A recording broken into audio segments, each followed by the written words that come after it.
हरिओम सबको। बहुत ही कठिन विषय हम चर्चा के लिए चुन चुके हैं, तो उसके 3 भाग में मैं चर्चा करने वाला हूं। तो बहुत सारे विवादास्पद मुद्दे मैंने पिछली बार उल्लेख किए थे।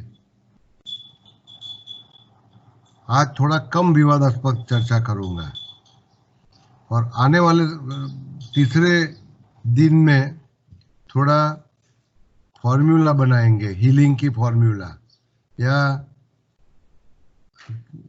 इलाज की चर्चा करेंगे। तो पिछले रविवार को चर्चा में जो सिद्धांत बांधे थे वो सिद्धांत आपके समक्ष रखे हुए हैं, तो इसको आप लिख सकते हो।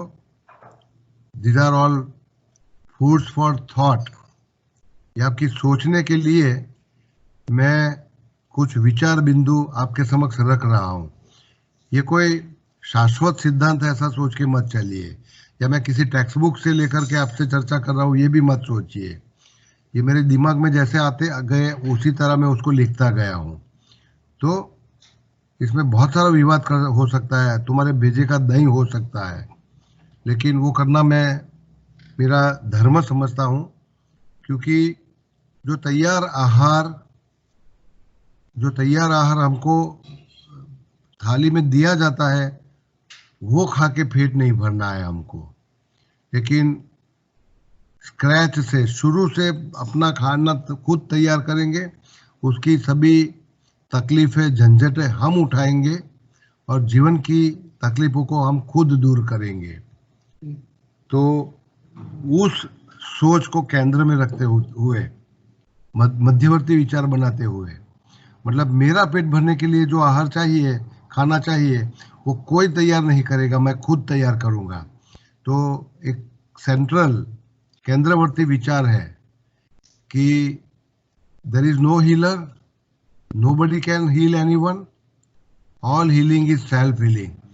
आपकी यातनाओं से खुद को ही आपको बाहर लाना है, ये काम कोई नहीं कर सकता। तो भगवान बुद्ध के द्वारा लिखा गया अपदीपो भव, कोई गुरु नहीं होता तुम्हारा, कोई हीलर नहीं होता। खुद को ही अपनी यातनाओं के साथ जीना है और उससे रास्ता निकालना है। तो ये जो केंद्रवर्ती विचार पिछले हफ्ते मैंने बांधा था, आज थोड़ा मॉडरेट, थोड़ा नीचे भी उतर आऊंगा और थोड़ी चर्चा करेंगे 2 मुद्दों पर। एक तो 2 शब्दों के बीच हम आज तफावत समझेंगे, क्योर एंड हीलिंग। 2 शब्द है, जैसे कि मुझे सर दर्द हो रहा है तो उससे मुझे ठीक होना है, तो क्योर एंड हीलिंग 2 अलग अलग शब्द है।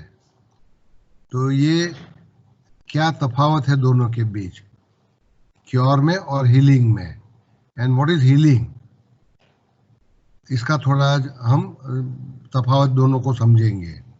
उसके पहले आज भी मैं 5 पॉइंट्स फॉर कंसिडरेशन, 5 मुद्दे बोल रहा हूं जो लोग लिखना चाहेंगे, इसके ऊपर सोचना चाहेंगे। तो 5 मुद्दे बोलता हूं, 5 पॉइंट्स। नंबर 1,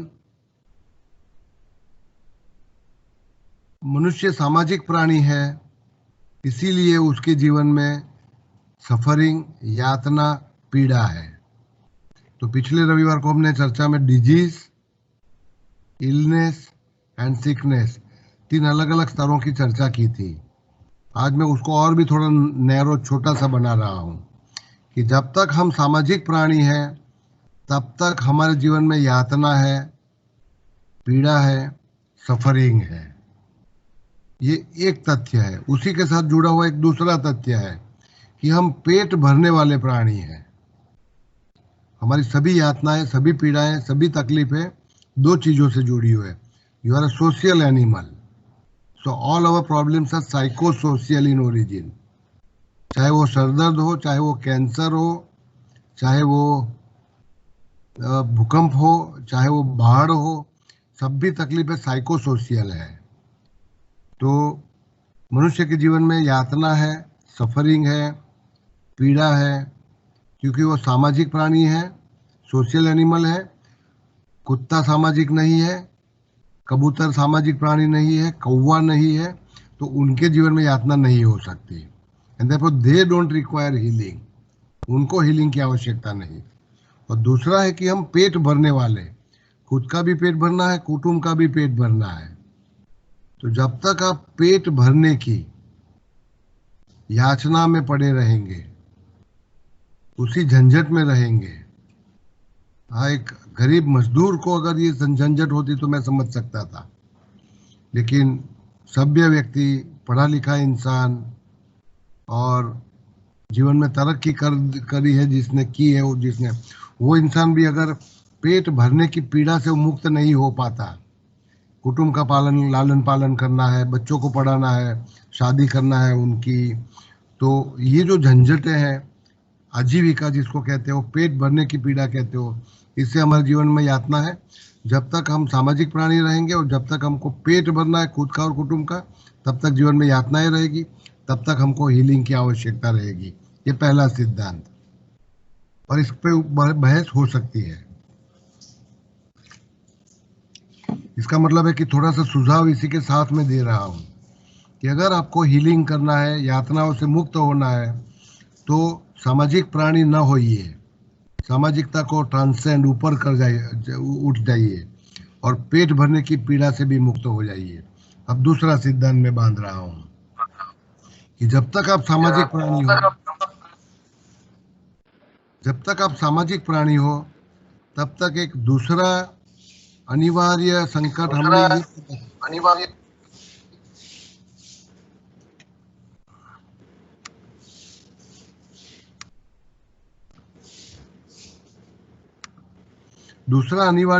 हमने ये पैदा कर लिया कि सामाजिकता के कारण हमने एक जंजाल पैदा कर ली।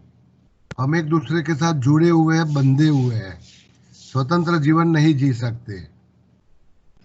तो संबंधों की एक जंजाल पैदा कर ली, और इस संबंधों की जंजाल में हमने एक दूसरे को पीड़ा पहुंचाना शुरू किया। तो सभी मनोवैज्ञानिकों का सर्वसम्मत विधान है कि वी हर्ट ईच अदर, हम एक दूसरे को यातना पहुंचाते हैं, पीड़ा देते हैं। तो सामाजिक संबंधों का ये अनिवार्य स्वरूप बन गया कि साथ में जीने के कारण हम एक दूसरे की पीड़ाओं का भी कारण बनते हैं। So we hurt each other either intentionally या अनइंटेंशनली। जैसे कि माता पिता होते हैं, बच्चों को दुखी करना नहीं चाहते, अनइंटेंशनल, और फिर भी आप देखेंगे कि सभी के जीवन में जो तकलीफें हैं वो माता पिता के द्वारा उछेर में, बचपन में दी गई है। तो माता पिता सोच करके हमको दुखी बनाना नहीं चाहेंगे और फिर भी ये कर रहे हैं। तो सभी तकलीफों के पीछे बचपन में जो उछेर किया जाता है माता पिता के द्वारा, ये जिम्मेवार माना जाता है। तो हम एक दूसरे के जीवन में आपत्ति पैदा करते हैं, पीड़ा पैदा करते हैं, या तो सोच करके या बिना अनजाने में होता है। तो इंटेंशनल और अनइंटेंशनल दोनों हो गया। अब तीसरा है इसी के साथ जुड़ा हुआ कि क्योंकि हम एक दूसरे के साथ में जी रहे हैं, तो लागनियों से एक दूसरे से बंधे हुए हैं और नैतिकता से बंधे हुए हैं। तो साथ में जीने के कारण हमारे काम, कारोबार, कार्य, व्यवहार का एक इमोशनल बर्डन एंड एक मॉरल बर्डन, एक नैतिक बोझ और एक भावनात्मक बोझ पैदा होता है, जिसको आप कर्म सिद्धांत कहते हो।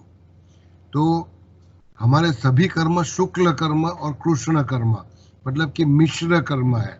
जैसे कि मेरे बच्चे के साथ जो मैं व्यवहार करता हूँ वो शुक्ल भी है, उसको मैं खाना देता हूँ, लेकिन उसकी भलाई सोच करके नहीं दे रहा, उसको क्या अच्छा लग रहा है वो सोच करके दे रहा हूँ। तो इसका मतलब होता है कि शुक्ल और कृष्ण मिश्र कर्म बन गया मेरा। कोई भी काम देखेंगे मनुष्य का तो उसमें शुक्ल कर्म, कृष्ण कर्म। शुक्ल का मतलब होता है पुण्य कर्म, कृष्ण का होता है पाप कर्म, खराब काम, गलत काम। तो अच्छे बुरे काम हमारे साथ जुड़े हुए हैं। तो जो भी काम करेंगे उसमें एक इमोशनल बर्डन, भावनात्मक बोझ खड़ा होता है, और एक मॉरल बर्डन, नैतिक बोझ बनता है हमारे हृदय पर। और ये भावनात्मक और इमोशनल बर्डन, भावनात्मक और नैतिक बोझ हमारी सभी यातनाओं का कारण बनता है। तो इसी के कारण हमारे जीवन में, जैसे कि मैंने किसी को डांटा, तो डांटने से गिल्ट फीलिंग पैदा कर ली, वो मेरा इमोशनल बर्डन बन गया, और ये मुझे नहीं करना चाहिए, नहीं करना चाहिए था, ये मॉरल बर्डन बना दिया। तो इसी को कहा जाता है कर्म सिद्धांत। तो कर्म बांधते हो तो उसके फल भुगतने होंगे। तो क्योंकि आप सामाजिक प्राणी हो, साथ में जीते हो और कई सारा कारोबार संभालते हो, तो एक दूसरे को हर्ट करने का हमारा कम नसीब से अधिकार बन गया, और इसी के कारण जीवन में यातनाएं बनी। तो हम इसी वेब से एक दूसरे से जुड़े हुए हैं। ये एक मुद्दा बांध करके मैं चर्चा करना चाहता हूँ। अब अंतिम मुद्दा है आज की चर्चा का,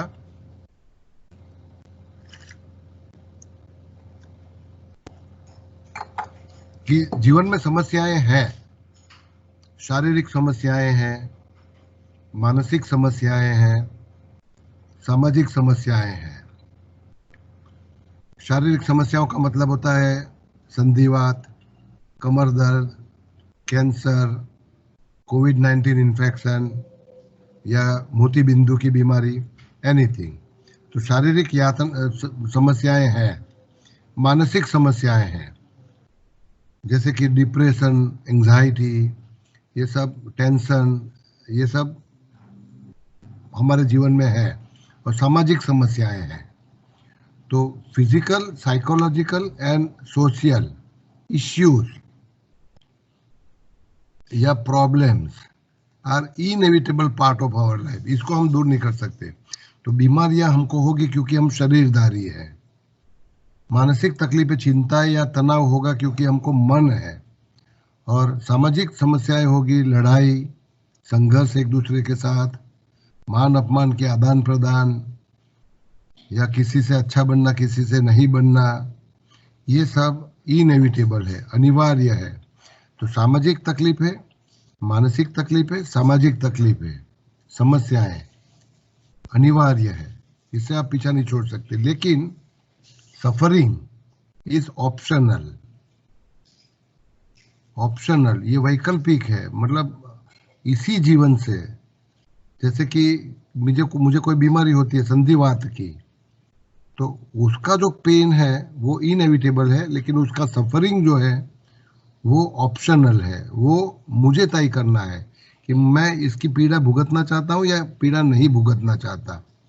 तो आपके जीवन में जितनी भी तकलीफें हैं, समस्याएं हैं, वो अनिवार्य है, लेकिन उससे तुमको पीड़ा भुगतना है, सफरिंग, यातना सहन करना है कि नहीं करना है, ये तुम्हारे हाथ की बात है। तो हीलिंग का मतलब होता है शारीरिक तकलीफें दूर नहीं होगी, मानसिक तकलीफें दूर नहीं होगी, सामाजिक तकलीफें, समस्याएं दूर नहीं होगी, कभी भी नहीं होगी, क्योंकि ये अनिवार्य है। लेकिन उससे जो तुम्हारे जीवन में यातनाएं हैं, सफरिंग, पीड़ाएं हैं, उससे तुम मुक्ति पा सकते हो, और उसी को कहा जाता है हीलिंग। तो ये एक चौथा सिद्धांत मैं बात बांध के आपके साथ चर्चा कर रहा हूँ। अब एक और बात मैं आपसे कहना चाहूँगा, वो है समाज में एक मनुष्य के बीच, क्योंकि हम सामाजिक प्राणी हैं, एक विचित्र प्रकार के संबंधों से हम एक दूसरे के साथ जुड़े हुए हैं। विचित्र प्रकार के सामाजिक स्तर पर वो संबंध कैसा भी नाम दिया जाएगा, जैसे कि माता और पुत्र, पति और पत्नी, मित्र और मित्र, शिक्षक और शिष्य, या सहाध्यायी दो। तो ऊपरी स्तर पर आप उस संबंध का नाम कुछ भी देंगे, लेकिन गर्भित स्तर पर हमारे बीच 3 प्रकार के संबंध हैं।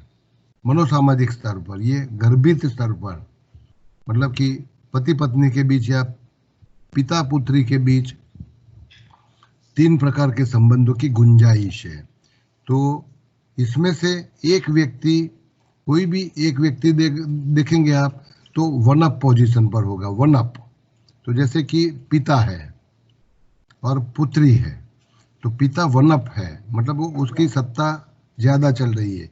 तो ऑफिस में आप देखेंगे कि बॉस है, ऊपरी है, अधिकारी है, तो उसकी सत्ता ज्यादा चलती है, और इसके हाथ नीचे जो काम करता है वो वन डाउन पोजीशन में है।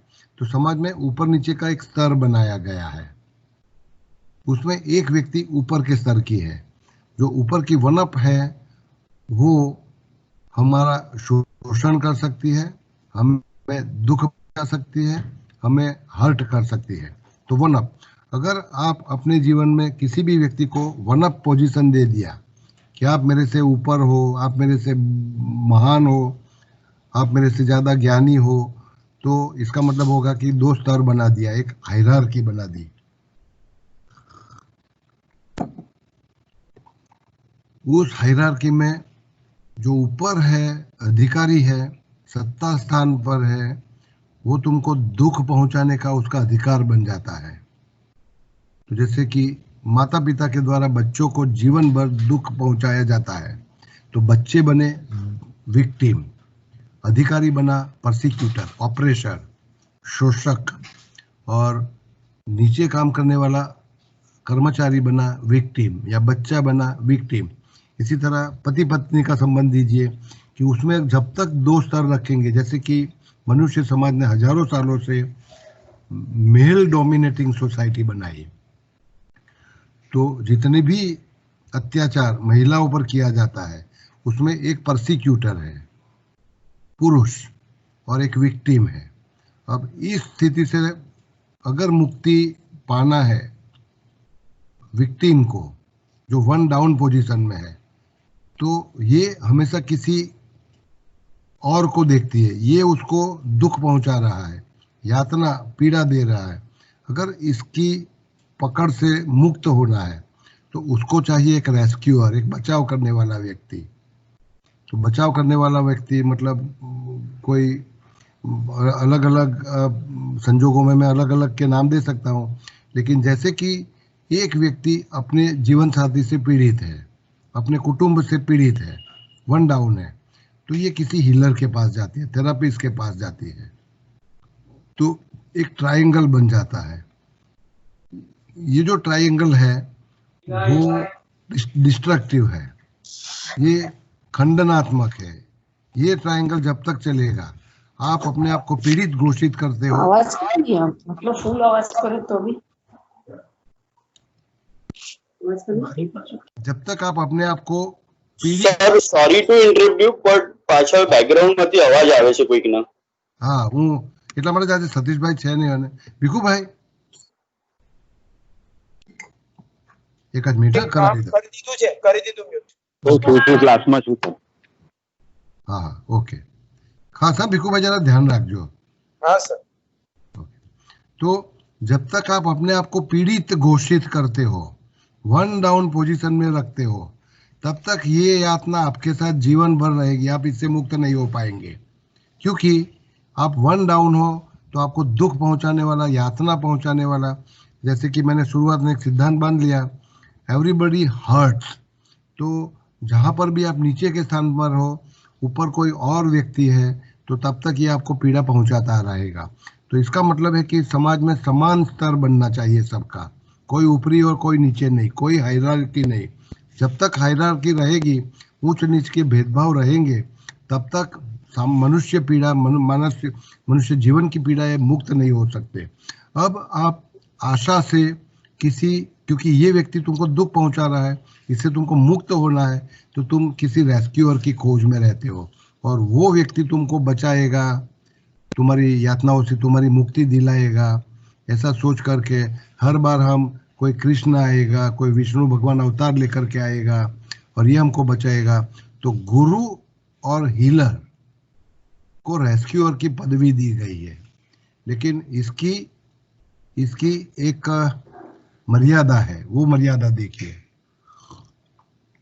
और वो मर्यादा है कि इधर भी 1 अप एंड 1 डाउन पोजीशन है, तो आप फिर भी पीड़ित हो और आपका एक उद्धारक है, आपको उगारने वाला है, आपको मुक्त करने वाला है। जब तक ये भावना रहेगी, ये मनोसामाजिक स्तर पर है। इसीलिए एक सिद्धांत हम शुरुआत की चर्चा में बांध चुके हैं, और ये है देयर इज नो हीलर। अगर जब तक आपको अपनी यातनाओं से मुक्ति पाना है और आप खुद ये काम नहीं करेंगे और किसी पर आप आशा लेकर के बैठेंगे, किसी के ऊपर आप अपनी मीट मारेंगे, तो आप दुखी ही दुखी रहेंगे। Therefore there is no healer, nobody can heal anyone. और आपको इस ट्रायंगल से मुक्त होना है, और ये ट्रायंगल को कहा जाता है कार्पमैन ट्रायंगल।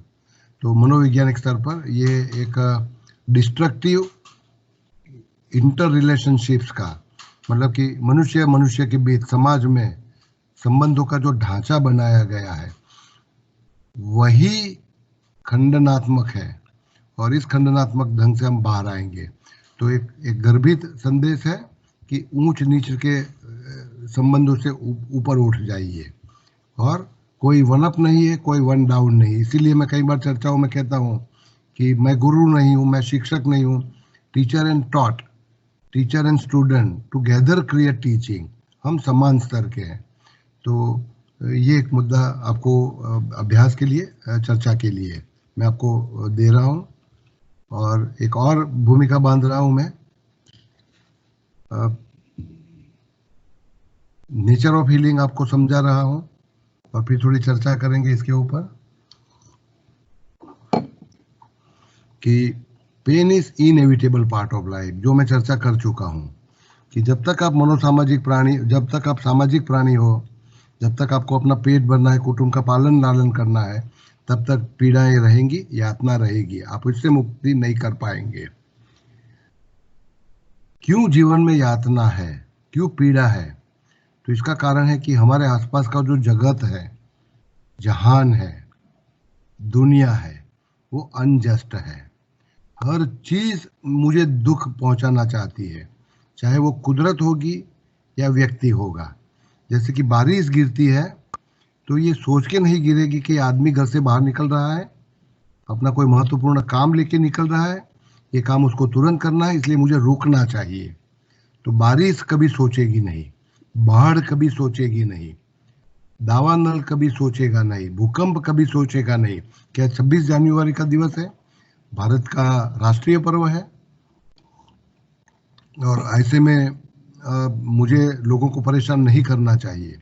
तो संजोग, वातावरण, घटनाएं और प्रसंग और व्यक्ति मात्र, तुम्हारे जीवन में कितने सारे व्यक्ति हैं, जाने अनजाने, कुछ तुम्हारे साथ अंतरंग संबंध से जुड़े हुए, तुम्हारे खुद के कुटुंब के साथी, और कुछ जो अनजाने हैं तुमसे, वो सभी लोग अनजस्ट हैं, क्योंकि वो तुम्हारा नहीं, वो खुद के स्वार्थ का सोचता है।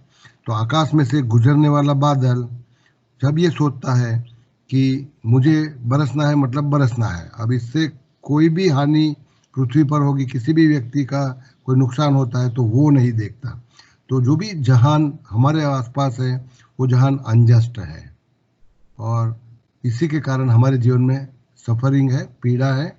इसको आप रोक नहीं सकते, किसी को आप गुजारिश नहीं कर सकते, याचना नहीं कर सकते कि आप मेरे अनुकूल बनिए, मेरा भी भला बुरा सोच के करिए, ऐसा आप कह नहीं सकते। हर संजोग स्वार्थी होता है, पूरा जहान स्वार्थी है, घटनाएं परिस्थिति स्वार्थी है। आपने सोचा था कुछ और आपके कुटुंब में किसी के मृत्यु की नौबत आई, तो सभी घटनाएं, संजोग, परिस्थिति, वातावरण और सभी व्यक्ति आपके जीवन में आपका भला बुरा सोचते हुए, आपका हित सोचते हुए कोई निर्णय नहीं बांधेंगे। तो पूरा जहां अनजस्ट है, और ये आपको सफरिंग, पीड़ा देंगे। And therefore our life will remain full of pain. जीवन में पीड़ा रहेगी, फिर भी आप इसको मुक्त नहीं कर पाएंगे। तो मैं उम्मीद करता हूं कि मैं जो आगे चर्चा कर चुका हूं कि there is no healing, real healing is nearly impossible, क्योंकि जीवन में पीड़ाओं का होना अनिवार्य है, ये आप दूर नहीं कर सकेंगे। इसका कारण यहाँ पर बांध दिया। पीड़ाओं के होते हुए भी मेरा फोकस कहाँ होना चाहिए? तो it should be on the meaning of being in this world. मैं इस जगत में क्यों आया हूँ? तो मैं आध्यात्मिकता पर आता हूँ। मैं स्पिरिचुअल हीलिंग का उल्लेख करने जा रहा हूँ कि मैं जहाँ पर भी मेरा जन्म हुआ, उछेर हुआ, मैं जो बन पाया और मेरे साथ जो लोग जोड़े हुए हैं, मेरा जो भी कुटुंब है, परिवार है, या मेरे जो भी मानव संबंध है, उन सब लोगों के बीच में रहते हुए मेरे जीवन में यातनाएं रहेगी, लेकिन वो यातनाएं रहने पर भी मैं क्यों इस जगत में आया हूँ? जैसे कि मैं एक ट्रेन चला रहा हूँ और वातावरण बहुत खराब है, अंदर बैठने वाले लोग बहुत शरारती है, या बहुत शोर बकोर कर रहे हैं, या बहुत जम के बारिश गिर रही है, कुछ भी होगा, लेकिन मेरा फोकस होना चाहिए ट्रेन को चलाना। उसी तरह इस जगत में मैं आया हूँ, मेरी कितनी भी कठोर परीक्षा ली जाएगी, मेरे पर कितनी भी यातनाओं का बारिश होगा, फिर भी मेरे जीवन का मकसद क्या है? तो always focus on the meaning of your life, meaning of your being in this world. ये पहला इलाज है। अपनी उद्देश्य से हटिए मत, चाहे कितनी भी कठोर परीक्षा ली जाए तुम्हारी, कितनी भी यातनाएं तुम्हारे जीवन में है। दूसरा उद्देश्य है मेरा क्रिएटिव एक्सप्रेशन। मैं आया हूँ मनुष्य बन करके, बुद्धिमान मनुष्य बन करके, और ये मेरा सद्भाग्य रहा कि कई सारे संसाधन मेरी सेवा में थे। तो जैसे कि मेरी इतनी सारी पढ़ाई हुई, मैं इतने अच्छे अच्छे स्थानों पर लोगों के साथ काम कर पा रहा हूँ, तो ये मेरा संसाधन है। मैं अगर प्राणी या पशु होता तो मेरी पूरी जीवन ऊर्जा खुद का पेट भरने में और कुछ हद तक मेरे बच्चों का पेट भरने में खुमार की जाती, खत्म की जाती। लेकिन मैं मनुष्य हूँ, बुद्धिमान हूँ, और मेरी शक्तियों का पूरा उपयोग मुझे केवल पेट भरने में, आजीविका कमाने में उपयोग नहीं करना चाहिए। मेरे अंदर सृजनात्मक शक्ति है, क्रिएटिव एक्सप्रेशन है। वो क्रिएटिविटी का मतलब मैं ये नहीं करता कि मैं केवल मैं चित्रकार बन सकता हूँ, मैं संगीतकार बन सकता हूँ, या लेखक या कवि बन सकता हूँ। इसी को मैं क्रिएटिविटी नहीं कहता। क्रिएटिविटी अवतरण चिन्ह में रहेगी। हर व्यक्ति के अंदर सृजनात्मक शक्ति है, सृजनात्मक शक्ति है। कम नसीब से पेट भरने की पीड़ा में उन शक्तियों का नजरअंदाज किया गया। उतना ही नहीं, जीवन की जो पीड़ाएं हैं, जैसे कि मुझे मेरा बॉस, मेरा अधिकारी, या मेरा जीवन साथी मुझे तकलीफ दे रहा है, तो उससे मैं कैसे मुक्त हूँ? उसकी पड़ोजन में मैं मेरी क्रिएटिव एक्सप्रेशन, मेरी सृजनात्मक शक्ति को बलिदान दे देता हूँ। तो आपका दूसरा मकसद है, जीवन कितना भी यातनापूर्ण होगा, अपनी क्रिएटिविटी, सृजनात्मक शक्ति को बाहर निकालते रहिए। और तीसरा, staying optimistic about the future. मतलब कि कैसा भी खराब समय अब होगा, आपको खाली एक बदलाव जीवन में लाना होगा, और वो बदलाव है जो मैं समझा चुका आपको कि आप वन डाउन पोजीशन पर है, आप शिकार बन चुके हो, आप विक्टिम बन चुके हो। यहाँ से ऊपर उठिए आप, और अपना अधिकार, अपना शक्ति बढ़ाइए। तो अपने जीवन में आप दुखों को दूर कर पाएंगे। और एक तीसरा मकसद है मेरा कि मैं औरों को मदद करना चाहता हूँ, हेल्पिंग अदर्स। तो ये तीसरे वाला जो विधान है वो नेचर ऑफ हीलिंग में बहुत अनिवार्य बनेगा। और आने वाले रविवार को मैं इसकी चर्चा करने वाला हूँ। In spite of pain and suffering in your life, how do you make your life meaningful? उसके यहाँ पर 4 तरीके बताए। एक तो focus on the meaning of your life, focus on your helping others in life, focus on expressing your creativity, and focus on staying optimistic about future. तो जितने भी महान व्यक्ति थे जीवन में, वो इन 4 बातों को लेकर के अपने जीवन की पीड़ाओं से ऊपर उठे। तो that is the nature of healing. एक अंतिम सिद्धांत मैं रखना चाहूँगा आपके समक्ष, वो है healing occurs only when one transcends. मतलब कि आपको ऊपर उठना होगा।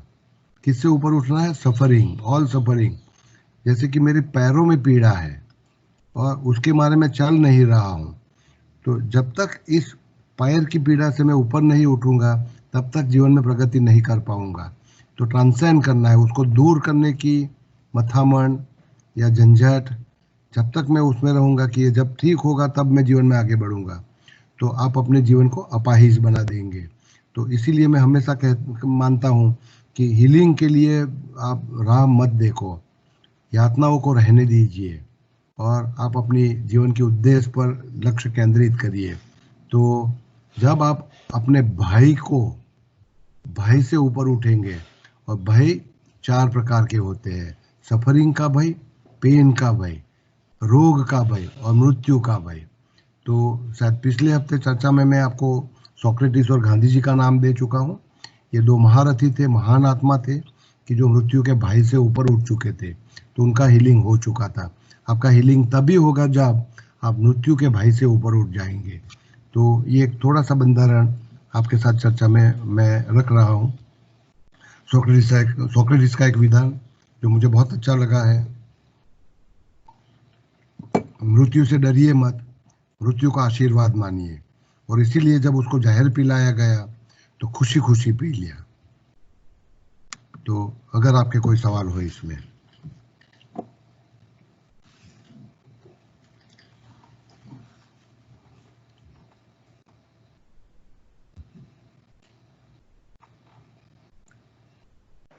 हरिओम सर, जागृति। हाँ बोलो। सर अभी जो बात हुई उसमें ऐसा बोला ना कि हम मृत्यु के डर से जब ऊपर उठ जाते हैं तो ही हीलिंग पॉसिबल है। सर कई बार ये जरूरी है कि हर बार हम मृत्यु के डर से ही हीलिंग नहीं कर पाते हैं?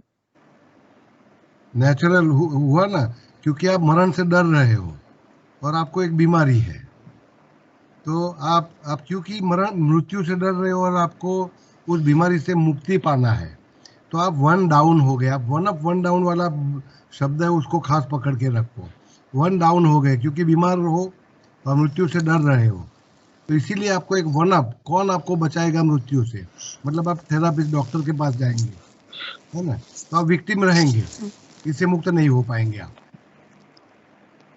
और फिर सर अगर जैसे मृत्यु का डर नहीं, आजकल जैसे बहुत बात होती है सुसाइडल टेंडेंसी लोगों में बढ़ गई है, या लोग कहते हैं कि आऊ जीव है ना करता मरी जाऊ सारू, तो फिर उस कंडीशन में सर कैसे, मतलब उसको तो मृत्यु का डर फिर नहीं कहेंगे ना हम? नहीं, वो पीड़ाओं से डर है, सफरिंग का डर बताया आपको।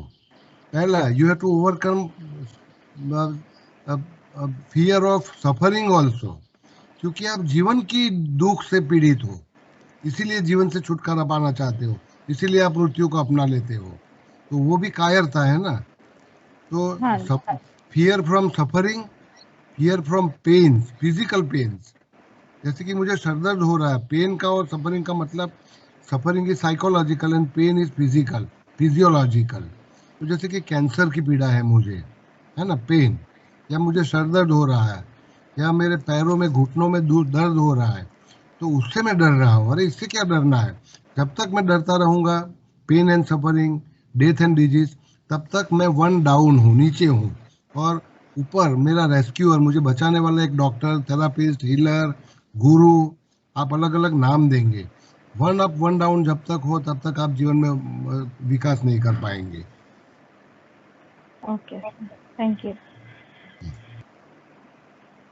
कोई बीजा सवाल? हूँ थोड़ी बहुत ट्रायंगल वाला और आवाज थोड़ा, हम एक बार अनम्यूट, ट्रायंगल वाला समझाएंगे आप जरा?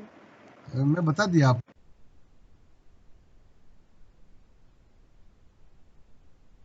सर अनम्यूट कर दीजिए तो मैं।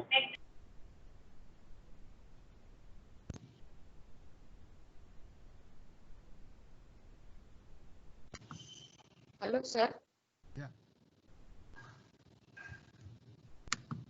हाँ बोलो, 6 सवाल के पहला समझा भी दो। नहीं समझा, थोड़ा समझा ही नहीं सर इसमें। ओके, देखो, सामाजिक स्तर पर हम संबंधों से बने हुए हैं, है ना। आपका कुटुंब है, उसमें माता पिता है, बच्चा है, पति है, पत्नी है, दादा दादी है, पौत्र पौत्री है, क्या हाँ। आप कार्य स्थानों में जाइए तो एक ऊपरी है, एक हाथ नीचे काम करने वाला है, एक सेवक है, एक क्लाइंट है। तो हम सामाजिक संबंधों से बाह्य स्तरों पर बंधे हुए हैं। ये जो हायरार्की बनाई, व्यवस्था क्रम बनाया, वो सामाजिक था, लेकिन उसी के नीचे एक दूसरा स्तर चल रहा है संबंधों का। ये डिस्ट्रक्टिव है, इसमें घर्षण पैदा किया जाता है। जैसे कि किसी कार्यस्थान में मैं ऊपर अधिकारी हूँ और मेरे हाथ नीचे कोई काम करता है, या मेरे घर में मैं पिता हूँ और मेरे हाथ नीचे मेरे 2 संतान हैं, तो जो संतान है वो 1 डाउन, वो नीचे वाली पोजीशन पर है। वो मनोसामाजिक स्थिति बना ली आपने। कुत्तों में नहीं होता ये, हाथियों में नहीं होता ये, देखिए आप, चींटियों में या मधुमक्खियों में नहीं होता। इनका व्यवस्था क्रम होता है, हायरार्की होती है कि एक रानी होती है, बाकी की सेवक होती है, मधुमक्खियां, ये सब व्यवस्था क्रम चींटियों में भी है ना। ये जब भार वहन करते हो तो उनका कार्य देखो आप, तो कार्य व्यवस्था वो अलग चीज है, हायरार्की। लेकिन उसी के नीचे एक गर्भित स्थिति बना ली कि मैं ऑफिस में अधिकारी बन गया तो मैं किसी की पीड़ा का कारण बन जाता हूँ, उसको मेमो देता हूँ, उसका मानसिक शोषण करता हूँ, क्योंकि मुझे 1 अप पोजीशन दे दिया गया और ये 1 डाउन हो गई।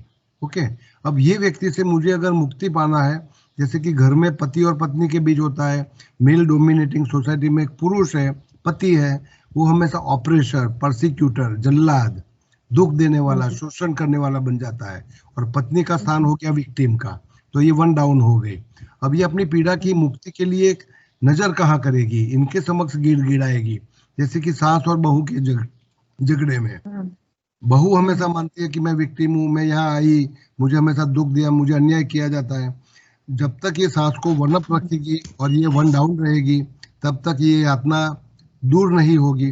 सासू से वो गिड़गिड़ा नहीं सकती, तो ये क्या करेगी, ये किसी और के समक्ष देखेगी कि कोई मित्र, कोई व्यक्ति, कोई हीलर, कोई योग थेरापिस्ट, कोई प्राणिक हीलर, कोई रिकी हीलर मेरी तकलीफों को दूर कर सकता है, तो योगा क्लास में आती है ये। ओके, इसमें योगा थेरापिस्ट जो बन गया वो रेस्क्यूअर बन गया। ये मनोसामाजिक स्थिति बना दी कि ये मेरी पीड़ाओं से मुक्ति देगा मुझे। या डॉक्टर के पास जाऊंगी तो डॉक्टर मुझे मेरी fibromyalgia syndrome, chronic fatigue syndrome या बॉडीली तकलीफ या कोई भी तकलीफों से मुक्ति दिलाएगा। तो आप मुक्ति के लिए किसी और के समक्ष देखते हो, अपनी यातनाओं का कारण किसी और को मान लेते हो।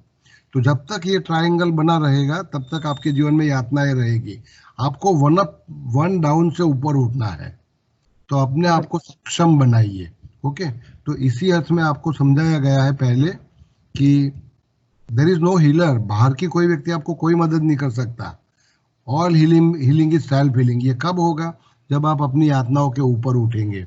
आप विक्टिम बने हुए हो, उससे ऊपर उठ जाइए, सक्षम इंसान बनिए, एम्पावर योरसेल्फ।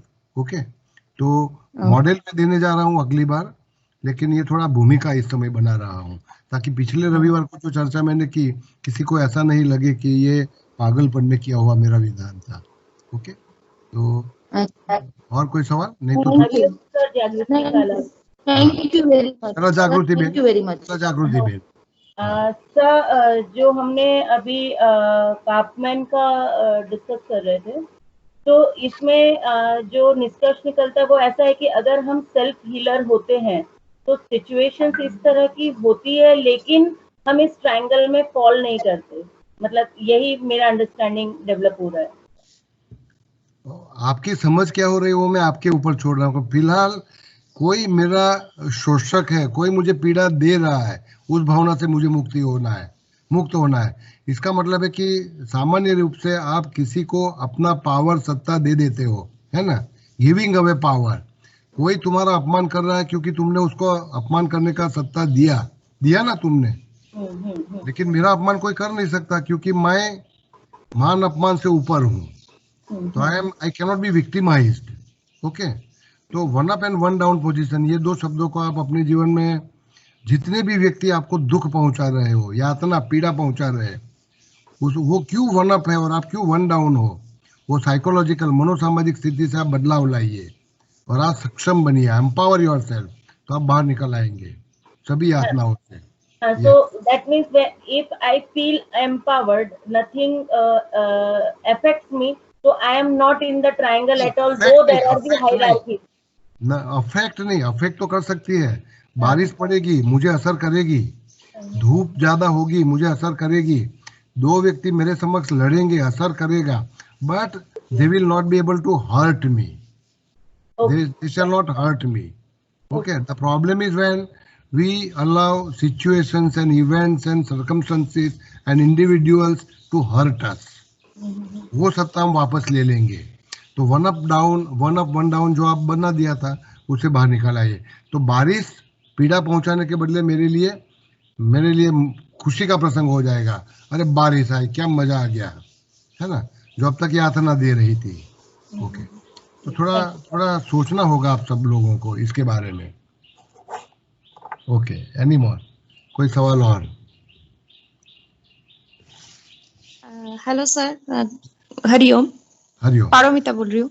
हाँ जी बोलिए. हाँ सर, इसका मतलब यही हुआ ना फिर, जैसे कोई फिजिकली हम जब इल होते हैं तो हम मेडिसिन खुद ही लेते हैं, दूसरों को नहीं देते. खुद का जो प्रॉब्लम है तो वो खुद को ही मिटाना है, किसी दूसरे को हम ब्लेम नहीं कर सकते. मैं समझ गया, क्योंकि मेरी बोलने में मेरी कैच है कि कोई शारीरिक तकलीफ लेकर मेरे पास आता है तो मैं डॉक्टर बनता हूँ, चिकित्सक बनता हूँ, उनकी पीड़ा से उनको मुक्ति दिलाता हूँ. ओके, तो वो मेरा रोल मिनिमल है, मिनिमल, कम से कम है. कोई दवाइयाँ देना, उसको मुक्त करना है, सर्जरी करना है, मुक्त करना है, या मानसिक तकलीफों से पीड़ित है तो साइकोथेरेपी से उसको मुक्त करना है, तो पेन से मुक्त करना है. लेकिन सफरिंग से मुक्त होना, दो शब्दों के बीच तफावत समझना होगा आपको. Pain and suffering. Pain is inevitable part of life. Pain is physiological, pain is physical, suffering is psychological, and psychological suffering is optional. तो मैं डॉक्टर हूँ, मैं उनको कह सकता हूँ कि मैं तुम्हारी तकलीफों, मैं तुम्हारा दुख दूर कर सकता हूँ, लेकिन तुम्हारी यातना को दूर नहीं कर सकूंगा, वो तुमको खुद को करना होगा. ओके,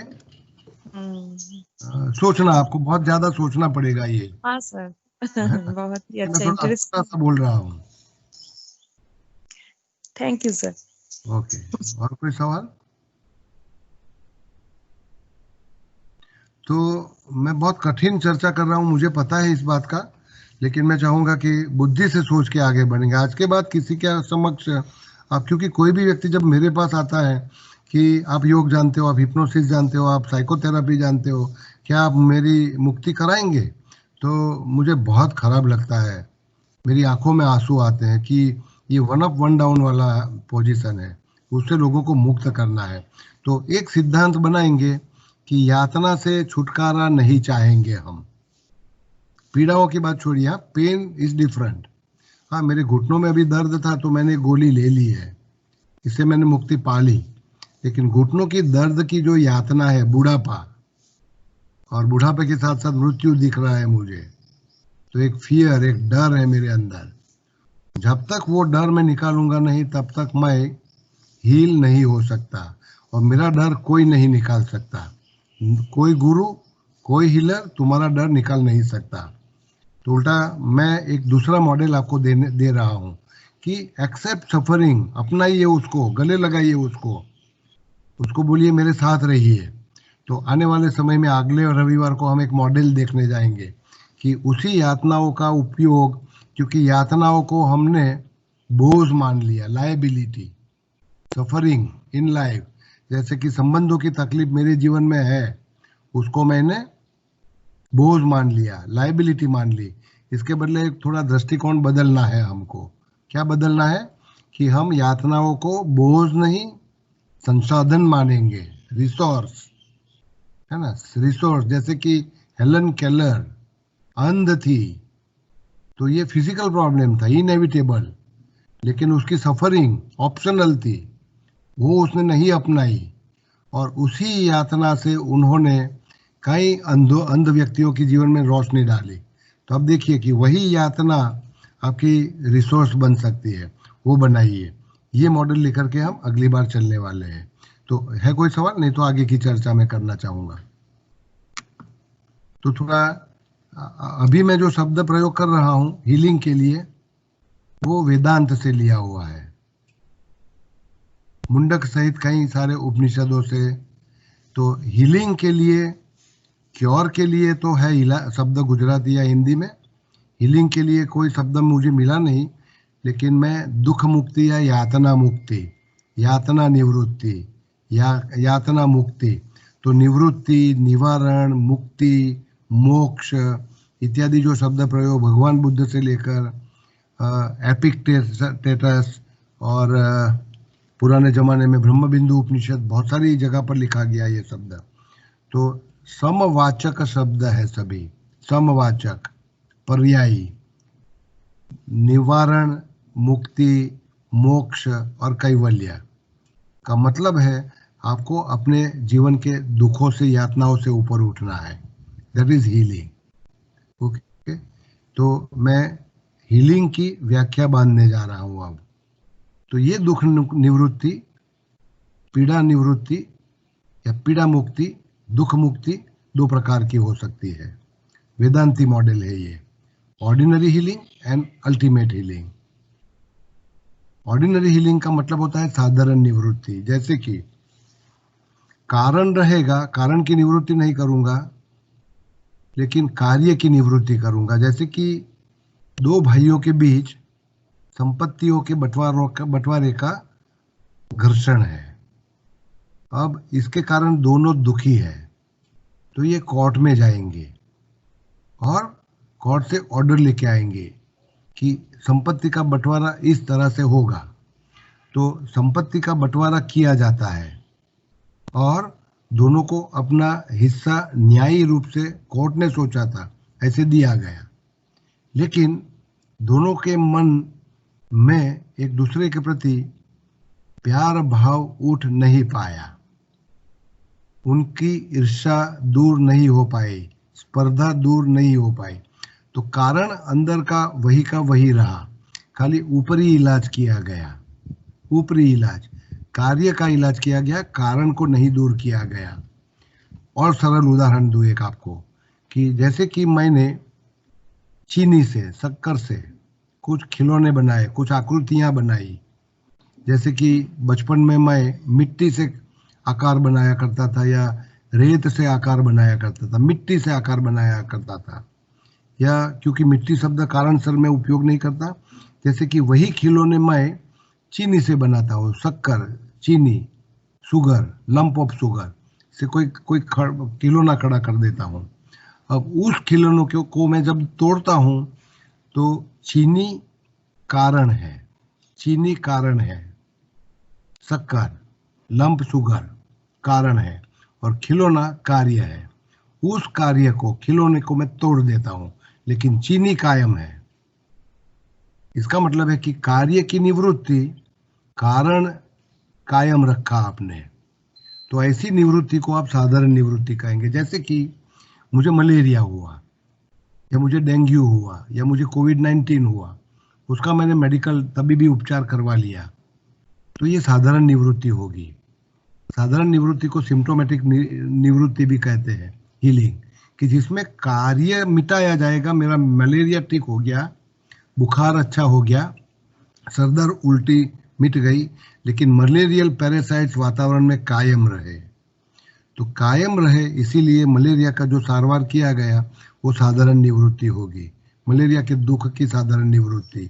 या किसी व्यक्ति को कैंसर है तो उसको रेडियोथेरेपी, सर्जरी या औषध चिकित्सा से उसका कार्य मिटाया गया, लंप जो ट्यूमर था निकाल दिया गया, ये साधारण निवृत्ति है। कारण अंदर रहा, जब तक कारण की उपस्थिति है, कार्य मिटाया जाता है, तब तक इसको सिम्प्टोमेटिक हीलिंग किया जाएगा, कहा जाएगा। तो आप जितने भी हीलरों के पास जाते हो, ये अपनी दुकानें लेकर के बैठे हैं, वो चाहे योगिक हीलिंग करते होंगे, प्राणिक हीलिंग करते होंगे, या ये रिकी हीलिंग करते होंगे, किसी भी प्रकार का हीलिंग ये अपनी दुकानें लेकर के बैठे हैं। ये नहीं चाहते कि, कोई डॉक्टर नहीं चाहता कि पूरा समाज स्वस्थ बने। हर डॉक्टर चाहता है कि समाज रुग्ण रहे, रोगी रहे, बीमार रहे, ताकि मेरी आमदनी बनी रहे। तो ये मनोसामाजिक स्थिति बना ली है कि मुझे वन अप रहना है। मेरे क्लाइंट को, मेरे मरीज को वन डाउन रहना है, तो पूरा समाज वन डाउन है, डॉक्टरों को ऊपर भगवान के रूप में देखा जाता है। ये ढांचा गलत है। तो इसमें कारण की निवृत्ति नहीं की जाती, आपको सिम्टोमेटिक ट्रीटमेंट दी जाती है। This is called ordinary healing, साधारण निवृत्ति, सिम्टोमेटिक हीलिंग। इससे बच के रहिएगा। आत्यंतिक निवृत्ति क्या है? तो जैसे कि एक जमाने में शीतला, स्मॉल पॉक्स जानलेवा बीमारी थी और कई सारे नगरों को, सभ्यताओं को तबाह करके रखती थी। तो हजारों सालों से मानवजात, 5000 सालों से शीतला या स्मॉल पॉक्स की महामारी के तो खतरनाक इतिहास है सब। मानवजात अत्यंत पीड़ित थी, लेकिन 250 साल पहले एडवर्ड जेनर ने उसका एक टीका निकाला। अब ये टीका लगभग 200-250 साल तक किसी ने उसके समक्ष देखा भी नहीं, उसको, उसके बारे में, उस विकल्प के बारे में सोचा तक नहीं। लेकिन 20वीं सदी में विश्व आरोग्य संस्था द्वारा एक अभियान तय किया गया कि पूरी दुनिया को स्मॉल पॉक्स से मुक्ति कराना है। तो स्मॉल पॉक्स से मुक्ति कराने के लिए स्मॉल पॉक्स वैक्सीनेशन कार्यक्रम जगत भर में लागू पाड़ा गया, विश्व भर में, और इससे ग्लोबल इरेडिकेशन हो पाया। आज स्मॉल पॉक्स के कीटाणु दुनिया में कहीं भी आप नहीं पाएंगे। तो ये बीमारी अभी कभी भी अपना सर उठा नहीं सकती, क्योंकि बीमारी का आत्यंतिक इलाज किया गया, ultimate healing. The mankind is healed completely from smallpox because the smallpox viruses do not exist anywhere on the globe. तो ये आत्यंतिक निवारण। दूसरा एक उदाहरण मैं आपको समझा सकता हूँ कि जो चीनी से मैंने खिलौना बनाया था, उस खिलौने को तोड़ दिया, तो कार्य को तोड़ दिया। कार्य को तोड़ देने के बाद जो चीनी बची, उस चीनी को मैंने दूध में मिला दिया और वो दूध मैं पी गया, तो अब कारण भी नहीं रहा, अब खिलौना दोबारा उठ नहीं सकता। तो इसको कहा जाएगा आत्यंतिक निवारण। तो इन रियल हीलिंग आपको अपने कारण सहित कार्य को दूर करना है, इसको कहा जाएगा अल्टीमेट हीलिंग। अब सभी हीलर खाली आपकी साधारण निवृत्ति करना चाहेंगे, आत्यंतिक नहीं। तो आपको कोई ऐसा थॉट पैटर्न, कोई ऐसा एटीट्यूड, कोई ऐसा बिलीफ या अपनी जीवन स्थिति में थोड़ा सा बदलाव, कोई हीलर आपको ये नहीं कहेगा कि आप विक्टिम बने हो, सक्षम बनिए ताकि आप शक्तिशाली बनो और कोई आपको यातना दे न सके। तो गांधी जी थे, पहली बार उनको कंपार्टमेंट से उठाकर फेंक दिया गया, ये स्टेशन पर आकर पड़े और बहुत सारी ठंडी थी, और ऐसे में ये मनोमंथन करते रहे, आत्मनिरीक्षण करते रहे। शुरू में तो बहुत दुखी थे, लेकिन उन्होंने सोचा कि जब तक सत्ता है और मैं हूँ, ऊपर और नीचे है, तब तक इस परिस्थिति का बदलाव नहीं आएगा। तो इसमें मैं बदलाव लाना चाहूँगा। तो उन्होंने चाहा कि प्रजा को, जनता को, आम जनता को शक्ति दी जाए, तो उनको ऊपर उठाया जाए ताकि वो विक्टिमाइज हुई है, उसके बदले परिस्थिति को बदले। तो जब आप कारण सहित किसी समस्या को दूर करते हो, इसको आत्यंतिक निवारण कहा जाता है। तो वेदांत में कहा जाता है साधारण निवारण, आत्यंतिक निवारण। आपका लक्ष्य होना चाहिए आत्यंतिक निवारण। आपका हीलर साधारण निवारण चाहता है आपकी बीमारियों का, आप खुद अपना आत्यंतिक निवारण कर सकते हो। तो ये एक दूसरा मॉडल मैं आपको दे रहा हूँ। इसके साथ थोड़ा सा हीलिंग शब्द को समझेंगे। तो हीलिंग एंग्लो सैक्सन वर्ड है, हाल उसकी धातु है। जैसे कि योग के लिए युज धातु, दर्शन के लिए ध्रुष धातु है, आसन के लिए सद धातु है। उसी तरह अंग्रेजी भाषा में भी जितने शब्द हम उपयोग करते हैं उसका भी एक रूट होता है। तो एंग्लो सैक्सन है हाल शब्द धातु, इसका मतलब होता है होल, हील और हार्टी। तो हीलिंग का मतलब होता है फ्रीडम फ्रॉम डिजीज नहीं, हीलिंग इन्वॉल्व्स रूट कंसेप्ट, कारण सहित आप निवारण करिए। तो आप दोबारा सर्वांगी बनिए। तो होलिस्टिक शब्द है, HOLIST नहीं, होल शब्द है। तो healing has to do with wholeness and wellness, and wholeness and wellness can be in spite of your illness. In spite of your social issues etcetera. तो हीलिंग और क्योर दोनों का इंटरचेंजेबल उपयोग किया जाता है, वो गलत है। हीलिंग अलग है, क्योर अलग है। मैंने आपको क्योर शब्द साधारण निवारण, हीलिंग अल्टीमेट निवारण, आत्यंतिक निवारण के अर्थ में समझाया, दुख निवृत्ति। तो एक दो तफावत देखेंगे और फिर चर्चा के लिए प्लेटफॉर्म में खुला करना चाहूँगा। तो हीलिंग वर्सेस क्योर में पहले क्योर देखेंगे। Curing is मियर elimination of science and symptoms of disease through surgery, through medicine, through psychotherapy, through other physical modalities. तो इस समय योग का जो उपयोग किया जा रहा है वो भी सिम्टोमेटिक क्योर के लिए किया जा रहा है। तो योग भगाड़े रोग नाम से जो सूत्र प्रचलित कर दिया गया ये गलत है, क्योंकि आप बाह्य उपचार करते हो। आसन करिए, षटकर्म करिए, ध्यान करिए, योगिक प्राणायाम करिए, इससे आपकी तकलीफें दूर हो जाएगी। वो एक दवा का स्वरूप बताया गया, एक सर्जरी का स्वरूप बताया गया। और क्योंकि आप सब साथ में मिलकर के अपनी इलाज कराते हो, एक योग क्लास में जाते हो, तो कई सारे लोग हैं, तो इसमें थोड़ा प्लेसिबो फीलिंग भी होता है कि कई सारे लोग मेरे साथ हैं, वो सब अपनी तकलीफों को लेके आए हैं, वो सब अच्छे हो रहे हैं, वो सब खुश है, उनकी चेहरे पर खुशी दिख रही है, तो मुझे भी होना चाहिए। तो ऐसा एक साइकोथेरापी हो जाता है, ग्रुप साइकोथेरापी। साथ में रहते हुए थोड़ा सा अच्छा लगता है, लेकिन इसका मतलब ये नहीं कि तुम्हारा रोग, तुम्हारी तकलीफ, तुम्हारी यातना मिट चुकी। यातना है, पीड़ा, आप जैसे ही योग केंद्र छोड़ेंगे, घर जाएंगे, कि आपका कारण आपकी समक्ष आपकी सास, आपका हस्बैंड, आपका पत्नी, या आपका जो व्यक्ति जो आपके जीवन में यातना दे रहा है वो तो बरकरार रहेगा, वैसा का वैसा रहेगा। तो योग भी एक प्रकार की बाहरी उपचार है, बन चुका है, और योग में क्षमता बाहरी उपचार की ही रहती है। तो योग थेरेपी से कोई बीमारी दूर नहीं हो सकती। और कोई भी और फिजिकल मोडालिटी जैसे कि रेडियोथेरापी की जाती है, आप फिजियोथेरापिस्ट के पास जाएंगे तो कई सारी प्रकार की चिकित्साएं की जाती है। ये सब ऊपरी उपचार है, इससे क्योर होता है। इसमें आपकी शरीर का इलाज किया जाता है, आत्मा का नहीं। और मन में भी कई सारी बीमारियों के कारण फंसे हैं, उसका कोई इलाज नहीं किया जाता।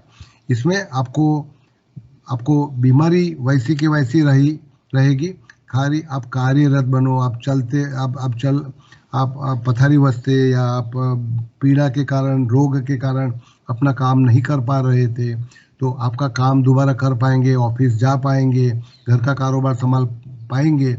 ये नज़र में रखते हुए आपको साधारण निवृत्ति की जाती है, कायमी निवृत्ति नहीं। इससे आपकी तंदुरुस्ती वापस मिलेगी, लेकिन आपका होलनेस, तो होलनेस का मतलब होता है, ये हाल शब्द से बना हुआ होलनेस आप नहीं प्राप्त करते हो। और अगर इस इलाज के दरमियान, इन सब चिकित्साओं के दरमियान व्यक्ति का मृत्यु होता है, तो ये तो थेरापिस्ट की हार हो गई, ऐसा एक नकारात्मक दृष्टिकोण लिया जाता है। तो हीलिंग वास्तव में has nothing to do with removal of symptoms और एंडिंग सिम्टम्स। मतलब कि कई बार हीलिंग बीमारी के रहते हुए भी हो सकता है, क्योंकि रोग अनिवार्य है, मानसिक तकलीफ अनिवार्य है, सामाजिक तकलीफ अनिवार्य है, फिर भी आप होल बन सकते हो। तो इसमें आपका फिजिकल, इमोशनल, स्पिरिचुअल एस्पेक्ट एक साथ में इलाज किया जाना चाहिए। इलाज शब्द भी मैं सही नहीं समझता हूँ। आप आत्मा से, उसका आत्मिक शक्ति से इसका इलाज करिए। आप खुद की आत्मशक्ति, अपदीपो भव, खुद की शक्ति से अपनी यातनाओं से ऊपर आइए। तो इसको इलाज भी नहीं कहेंगे, और इसमें आपको कोई हीलर, कोई बाहर की एजेंसी का ज़रूरत नहीं है। तो इसमें आप होल बनेंगे, वेल बनेंगे, साउंड बनेंगे। और अगर इसमें मृत्यु आता भी है तो वो अवकार्य है। जैसे कि सोक्रेटिस ने कहा, मृत्यु आशीर्वाद समान है, क्योंकि मृत्यु परम निर्वाण है, आत्यंतिक निवृत्ति है हमारी सभी यातनाओं की। तो यहाँ मैं थोड़ा ओपन करता हूँ आपके प्रश्नों के लिए, और उसी प्रश्नों के साथ हम शायद आज की चर्चा पूरी करेंगे। और आने वाले समय तीसरा रविवार हम हीलिंग के लिए खुद मैं क्या कर सकता हूँ, अपने लिए मैं खुद क्या कर सकता हूँ, उस मॉडल की चर्चा करेंगे। आप बाहर कहीं हीलिंग के लिए जाएंगे नहीं, किसी गुरु या हीलर का याचना करेंगे नहीं। Okay, any question? सर बुद्धम शरणम गच्छामि कितना अप्रोप्रिएट है? अवतरण चिन्ह में बुद्धम शब्द का उपयोग करिए। बुद्धम, बुद्ध व्यक्ति, और मेरी समस्याओं को समझ करके मुक्ति दिलाने वाला, मेरे से अच्छा है। खुद की समस्या को मैं जितना समझ सकता हूँ, कोई और समझ सकता है क्या? तो बुद्धम का मतलब होता है एनलाइटन्ड, और वो एनलाइटन खुद की समस्याओं के लिए तो खुद ही हो सकते हो, है ना। और किसी को मैं 1000 वाक्यों में मेरी पीड़ा का वर्णन करूंगा, लेकिन वो 1000 शब्द उसके दिमाग में मेरी पीड़ाओं के लिए क्या मैप बनाएगा वो मुझे पता नहीं है। वो मुझे कितना समझ पाएंगे वो मुझे पता नहीं है, जबकि मेरी पीड़ाओं को तो मैं अच्छी तरह से समझता हूँ। So I am enlightened about my life, my living, my suffering, my problems and issues in life. तो मेरे ही शरण मुझे जाना चाहिए। बुद्धम शरणम, बुद्धम का मतलब त्रिजो पुरुष एक वचन नहीं, मतलब कोई त्राहित व्यक्ति को सोच के मत चलिए आप, ये कोई तीसरा व्यक्ति नहीं हो सकता। जी sir, thank you sir Hariom, મારો કોઈ સવાલ નથી, ખાલી આના હીલિંગ વાળી એક જે સ્લાઇડ હતી ને, ધ વર્ડ હીલ પ્રેસિસ, એ મૂકશો પ્લીઝ? हाँ, મૂક્યા હું। हाँ, યા, થેન્ક યુ।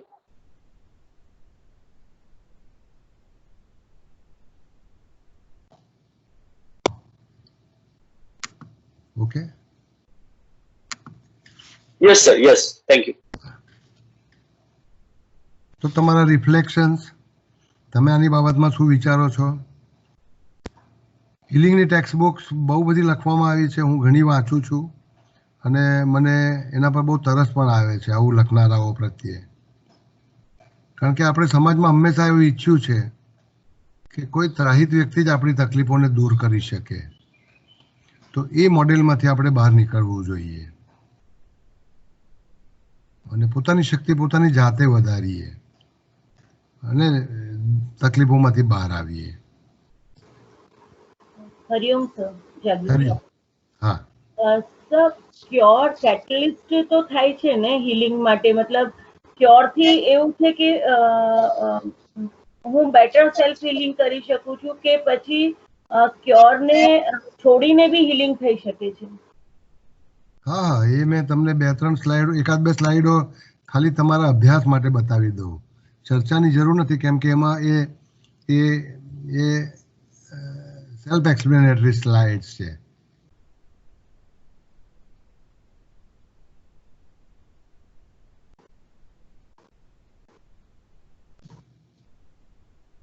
ઓકે, एक मिनट ना, मैं देख लेता हूँ। ओके, ये वाली,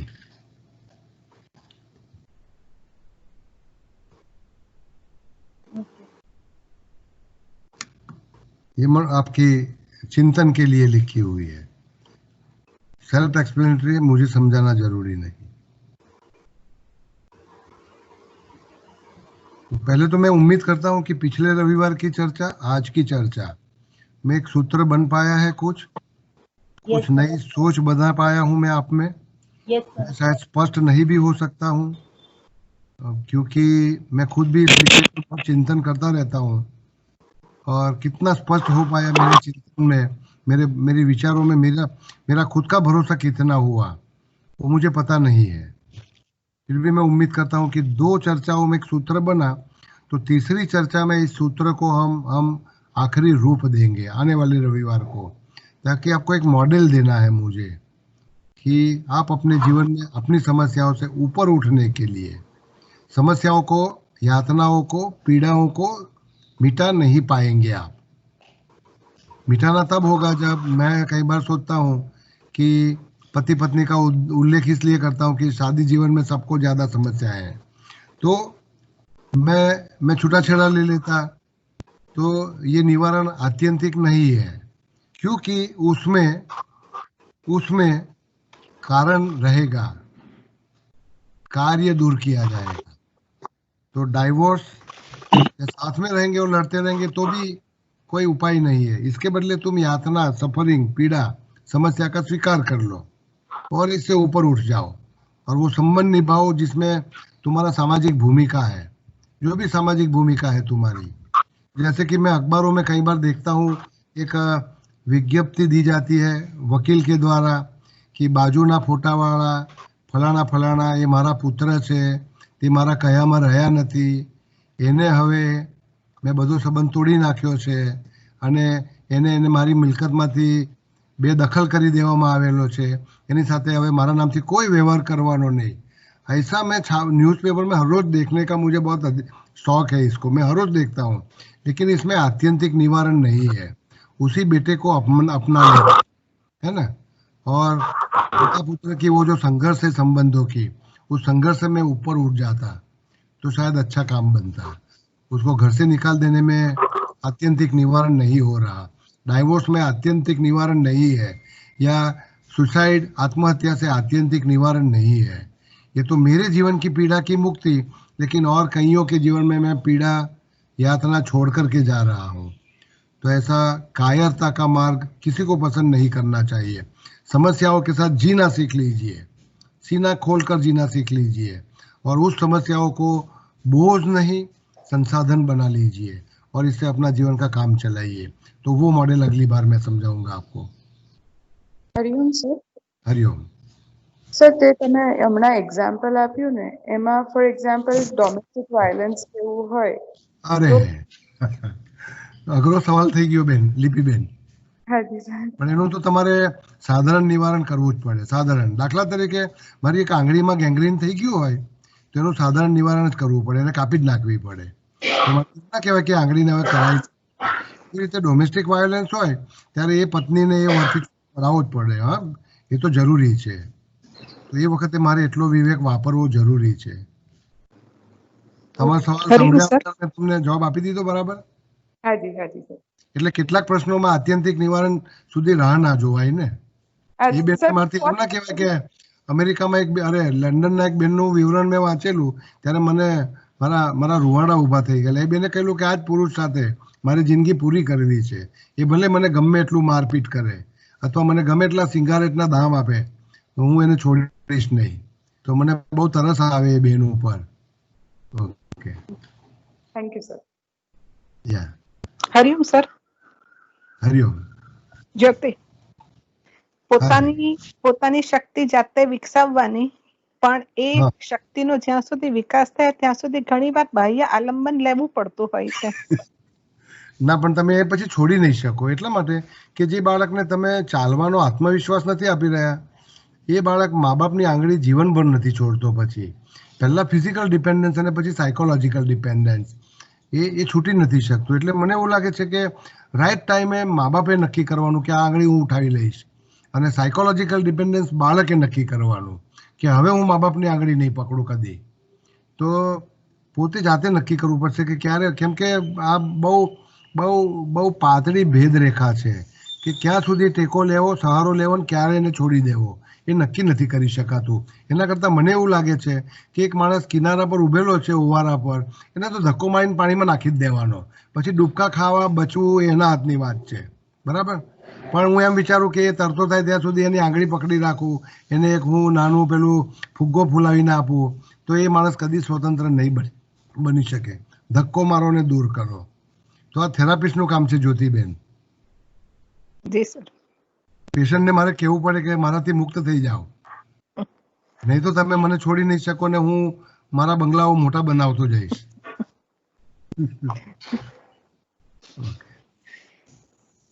હરિઓમ સર, નીલિમા બોલું છું સર। ઘણીવાર છે ને એક્સપિરિયન્સીસ ના થ્રુ એ ખ્યાલ આવતો હોય છે, એટલે એવું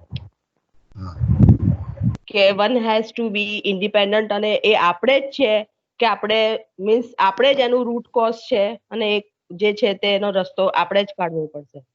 પણ as one is a social animal, એટલે એક્સપિરિયન્સીસ ના થ્રુ જ મોસ્ટલી એક વ્યક્તિને ખબર પડતી હોય છે। અંતે તો બધી પીડાઓનું કારણ મન પોતે જ છે, પોતાનું જ મન. Yes, બીજાનું મન yes. મને તકલીફ ના આપી શકે. તો પોતાના જ મન જોડે આ બધું આ હિલિંગ કરવાનું છે. મારા મન જોડે હિલિંગ કરવાનું હોય તો કોઈ શું કરી શકતા હતા, હું જાતે કરીશ. Hello sir. हेलो हाँ sir, myself doctor Rajshree. तो अब Yes. हम सेल्फ हीलिंग की बात कर रहे हैं सर. दैट इज जी। Okay, I accept the situation. पर सर हम जो समाज में बहुत सारे किस्से देखते हैं कि जब लोग बोलते हैं कि नहीं, अपना मन का जो भी बात है वो दूसरों से शेयर करो, कम्युनिकेट करो, तो तुम्हारा मन हल्का हो जाता है.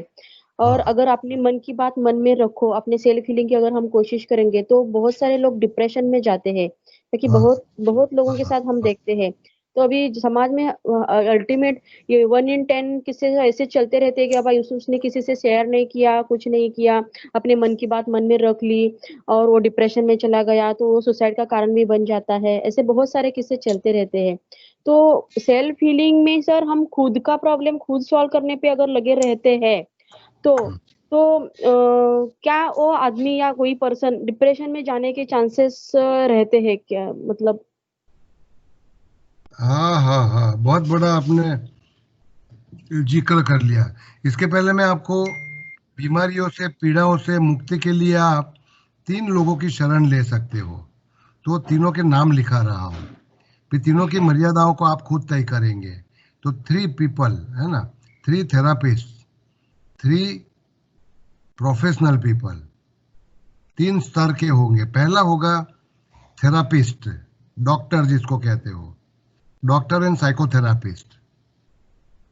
पूरी सत्ता उसके हाथ में है, टेक्निकल नॉलेज उसके पास में है.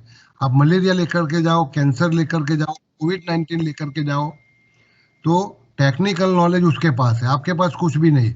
आप कोविड-19 तो क्या, कोरोना क्या है, वायरस क्या है, वो भी आप नहीं जानते. तो टेक्निकली कॉम्पिटेंट पर्सन को आप अपनी समस्या दे दो, ओके, तो वो आपको मुक्त करता है अपनी बीमारी से. इसको कहा जाता है थेरापिस्ट. योग कराने वाला व्यक्ति जानता है, फिर आपकी जवाब आएगी राजेश्री बेन, कि योग थेरापिस्ट जानता है कि इस व्यक्ति को कमर दर्द हो रहा है, क्या कराने से उसमें मुक्ति होगी. तो टेक्निकली कॉम्पिटेंट थेरापिस्ट बन जाता है. आपकी मर्यादा रही इसमें, ओके. तो ये मॉडल नंबर 1 है. दूसरा है काउंसलर. काउंसलर आप समान स्तर के होंगे, आप अपनी समस्या का वर्णन करते जाएंगे.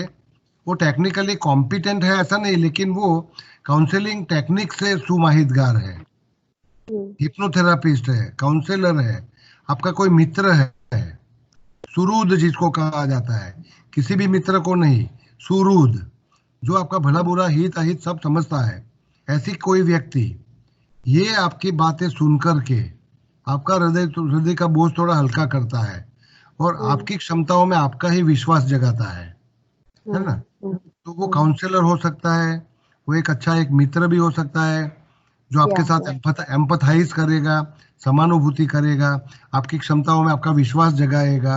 लेकिन यहाँ पर भी आपको एक दूसरी एजेंसी की जरूरत है ना, जिसके समक्ष जाके आप रोएंगे या अपनी तकलीफों का वर्णन करेंगे.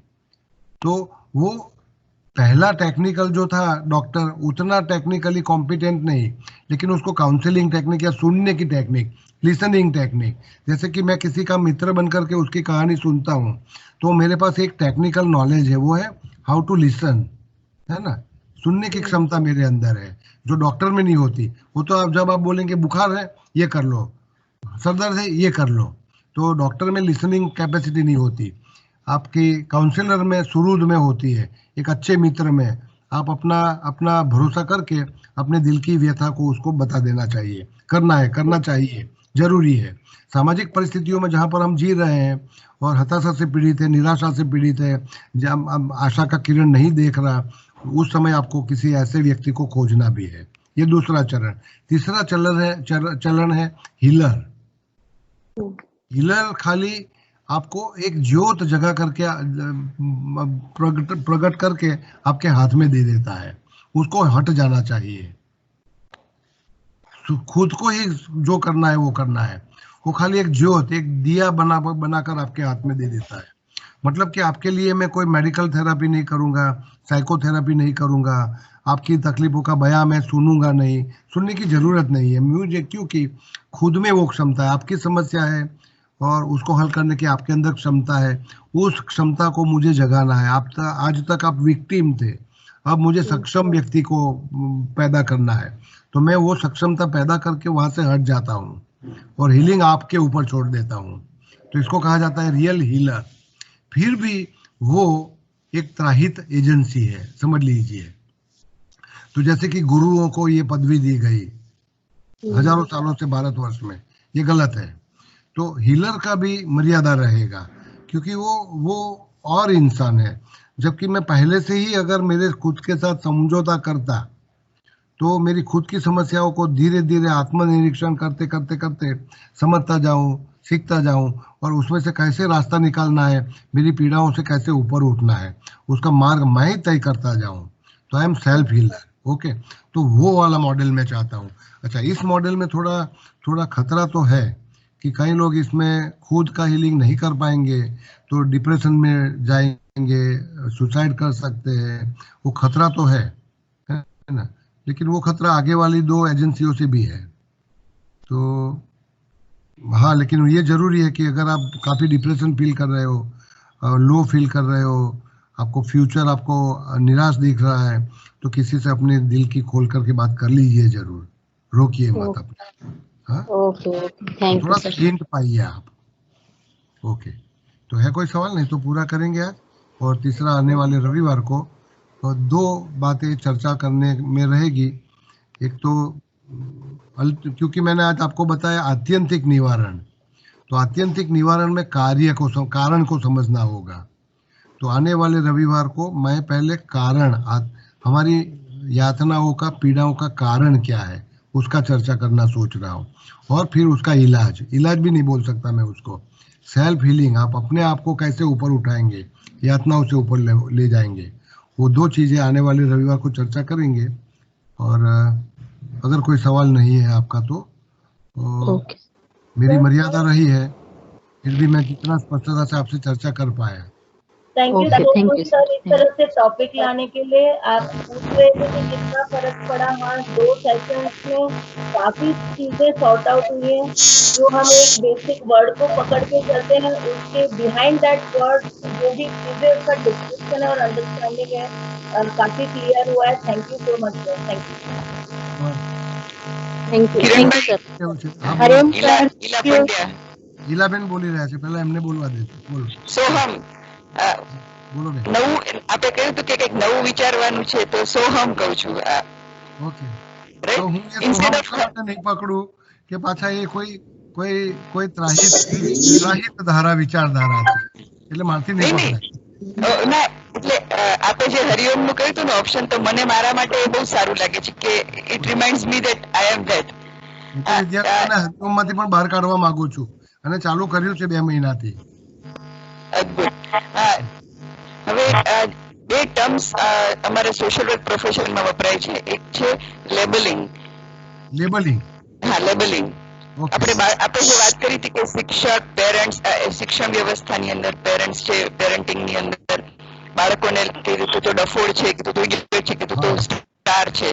તો એની psychological effects in upbringing, in creating self image, અને બીજું છે આપણે સમાજમાં કહે છે વી આર જજમેન્ટલ.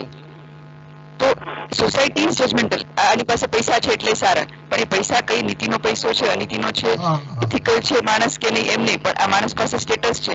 તો આ 2 વસ્તુ જે છે કે લેબલિંગ અને આ એ એક વ્યક્તિની એક સેલ્ફ ઇમેજ બાંધવા માટે કે એને ઇક્વલ ફીલ કરવા માટે બહુ જ મોટો ફાળો ભજવે છે. મને ખ્યાલ આવી. જી હા, મને તમે જે મુદ્દો રજૂ કર્યો મારા મગજમાં ઉતરી ગયો. કાર્પમેન ટ્રાયેંગલ ને લઈને ચાલજો તમે. જી.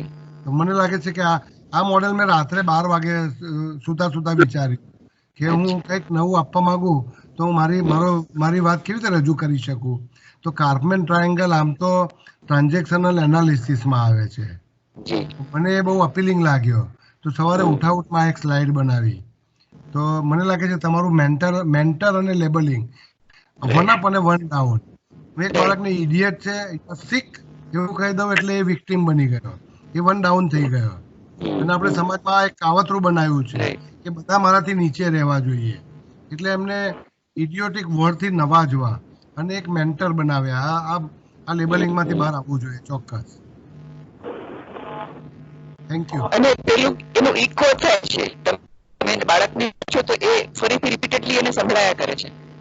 હા હા, અને પછી સેલ્ફ ટોક બની જાય છે, સેલ્ફ ટોક બની જાય છે એની. જી હા હા રાઈટ, બરાબર છે. Okay, thank you for sharing. તો બહુ મજા આવી અને ફરી આવતા રવિવારે મળીએ છીએ આપણે. હરિઓમ બધાને. હરિઓમ સર. હરિઓમ ખાલી અભિવાદન માટે. હા, હું કોઈ યોગમાં છું અને યોગનો શિક્ષક રીતે બોલ્યો નથી, એવું આજથી ચાલુ કરીશું. Thank you sir. Hariom. Hariom. बहुत सरस है सर. हरिओम. हरिओम सर. बहुत अच्छा रहा सर.